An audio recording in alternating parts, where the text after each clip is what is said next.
Les Carnets de l'apothicaire, c'est le nouvel animé qui cartonne, et en plus, c'est même pas un shonen. Je veux dire, le perso principal, c'est un perso féminin, et c'est un seinen. Donc un manga pour un public plus adulte, et avec des intrigues amoureuses qui flirtent avec le genre shoujo. Et pourtant, la formule marche. On suit Mao Mao, apothicaire à la cour de l'empereur, qui fait ses petites aventures d'enquêtrice à la Sherlock Holmes. Mais tout ça, c'est la surface, parce qu'on va partir découvrir ce que ça cache, alors attendez-vous à ne plus voir ce manga comme avant. Installez-vous confortablement, et bienvenue dans cet épisode sur la face cachée des Carnets de l'apothicaire. Garantie sans spoil.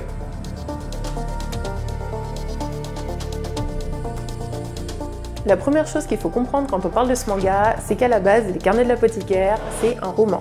Puis c'est devenu des light novels, donc des romans illustrés. C'est une différence fondamentale.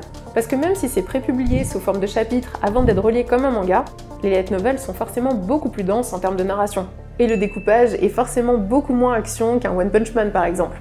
Ouais, certains light novels ont déjà été adaptés en animé, et Sword Art Online avait déjà explosé dans les années 2010 avec cette même touche de romance qu'on voit dans les carnets.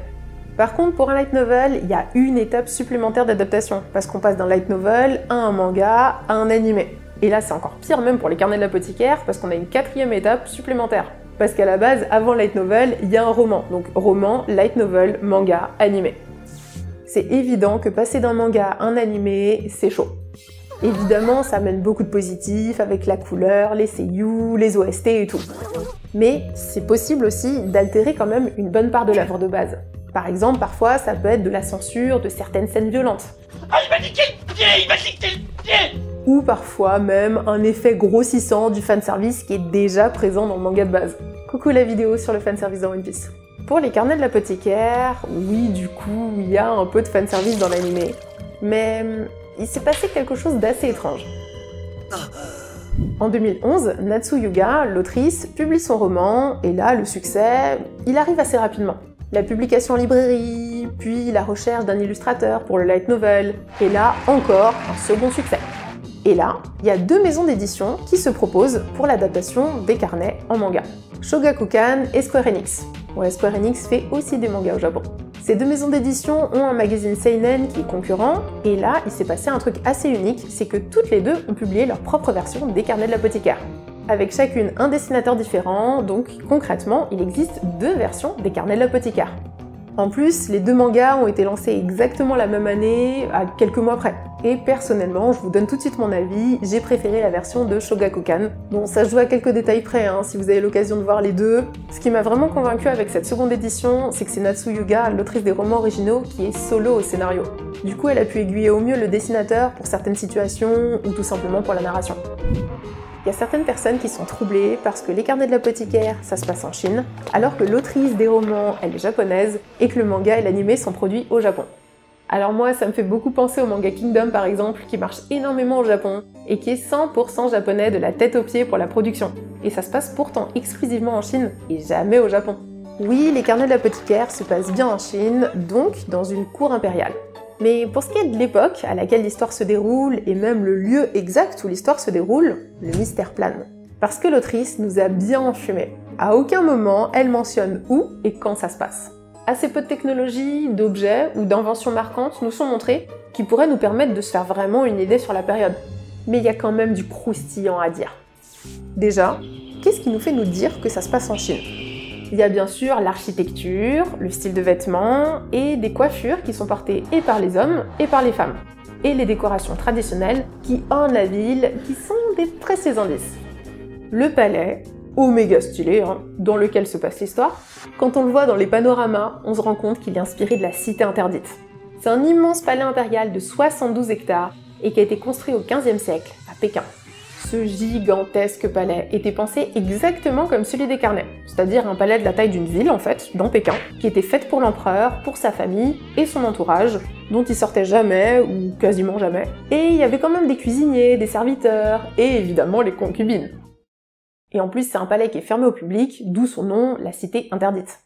Dans le manga, de la même manière, on est informé que seuls les eunuques et les concubines sont autorisés au palais, avec toute la mif impériale. Maintenant, second indice qui rapprocherait l'histoire de la fin de la dynastie Ming, donc le 15e, 16e siècle en Chine, ce sont les vêtements et les coiffures des personnages. Et surtout les vêtements portés par les femmes, dont les vêtements des concubines qui sont les mêmes que ceux portés par les femmes à cette époque. La coiffure de Jinshi, c'est aussi un autre indice qui va en ce sens. Au milieu fin de la dynastie Ming, le phénomène des hommes qui se nouent des tresses a progressivement disparu. Ouais, c'était la mode juste avant. Et les mecs respectables, donc qui travaillent, se nouent les cheveux en chignon à 2 ou 3 brins à l'arrière de la tête. Pour faire tenir leurs cheveux, ils utilisaient un wangjin, un petit bout de tissu qui était rouge en général. Mais parfois, il pouvait être aussi blanc comme celui de Jinshi là. Moi, ça m'a fait direct penser à Shani. Ou un cupcake.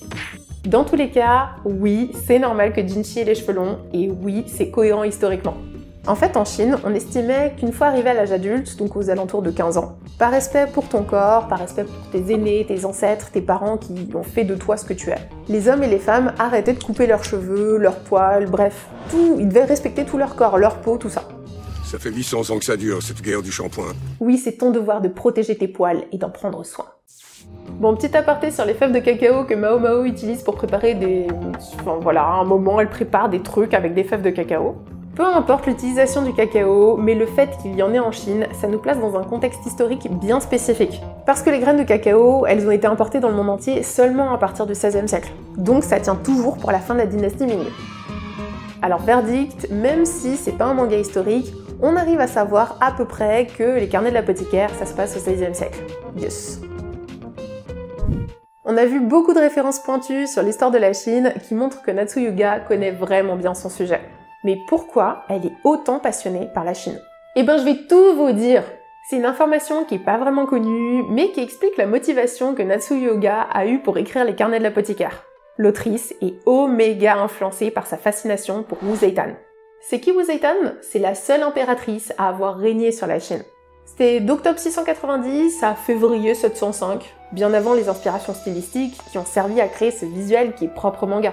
La tenue des concubines, le cacao, etc. Mais le règne de cette impératrice a bouleversé l'autrice. Et le 8e siècle, c'était une époque relativement libre pour les femmes en Chine. Les filles pouvaient même plus facilement que les garçons avoir accès à la culture, à l'éducation. Les femmes, elles contribuaient aux arts picturaux, poétiques, littéraires, voire même carrément à la politique. Et qui, dans les carnets de l'apothicaire, brille par ses capacités d'analyse, son savoir médicinal, son sens de la déduction, de l'anticipation. Bref, qui brille par son intelligence? Mao Mao, évidemment. C'est sans doute parce qu'elle avait à cœur de rendre Mao Mao aussi indépendante intellectuellement que Natsu Yuga a préféré ne pas dater son histoire pour laisser au lecteur le droit de fantasmer à cette Chine où une gamine termine tout le monde par ses connaissances et se fait une place à la cour grâce à sa tête bien faite. Mais aussi et surtout parce qu'elle est incollable sur les poisons. Que serait une vidéo sur la face cachée des carnets de l'apothicaire si on parle même pas du perso principal Mao Mao? Je vous l'ai teasé juste avant, mais il faut qu'on en parle plus. Premier truc, Mao, en chinois, ça veut dire chat. Et le chat, c'est l'animal qui la définit le mieux. C'est son animal totem. Et même dans son caractère. Elle agit comme un chat. Elle est indépendante, elle fait ce qu'elle veut, elle en fait qu'à sa tête. Tu lui dis de pas toucher un truc, elle y touche. Dès qu'elle a une obsession pour quelque chose, tu peux pas l'en défaire. Et ça explique au passage pourquoi tu vois des petites oreilles et une queue de chat parfois dans ses réactions. Au niveau de sa tenue, elle porte un Ao Chunanfu. C'est le style typique qui était pratique à porter. Le fait que le haut de la tenue soit aussi court, c'était vraiment pour créer une démarcation entre le haut de la tenue qui représente le ciel et le bas de la tenue qui représente la terre. J'aime trop le fait que l'autrice ait vraiment construit Mao Mao non pas comme une Hermione Granger qui sait tout sur tout, qui va arriver, raconter et donner des leçons à tout le monde. Et entre nous, c'est un peu le risque avec le thème du manga. Mais avec ses bandages et toutes les expériences qu'elle fait avec les poisons, sa fascination pour les poisons, elle a vraiment une vibe à la Killua de Hunter x Hunter. On a affaire à une héroïne qui est très badass, une héroïne même qui est très shonen en somme. Et on rajoute par-dessus la Seiyu qui fait un taf de malade, là t'es un animé mais... moi. Alors perso, ce manga, au début je me suis dit mais qu'est-ce que c'est?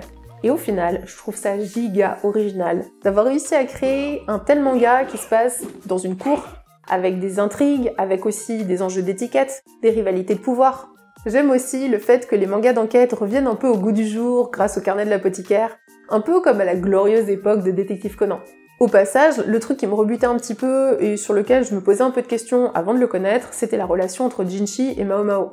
Alors moi personnellement, je suis pas du tout shoujo, je suis très shonen, j'ai besoin d'être inspirée par ce que je vois. Je préfère l'épique à la romance, juste une question de goût personnel. Mais je trouve qu'au final, la relation entre Jinshi et Mao Mao, elle est pas gnangnan, même au contraire. Elle pique ta curiosité. Bon, dernier truc, est-ce que l'existence des 2 versions manga de Carnet de l'apothicaire, est-ce que c'est un problème? Bah pas du tout en fait, hein. Parce que clairement, bah t'as encore plus à manger. Et en plus avec le light novel, et en plus avec les romans, t'as beaucoup plus à manger. Peut-être un petit problème pour les maisons d'édition, pour faire leur business, mais ça, c'est pas mon problème. Bisous, j'ai hâte d'avoir votre avis, et à la prochaine.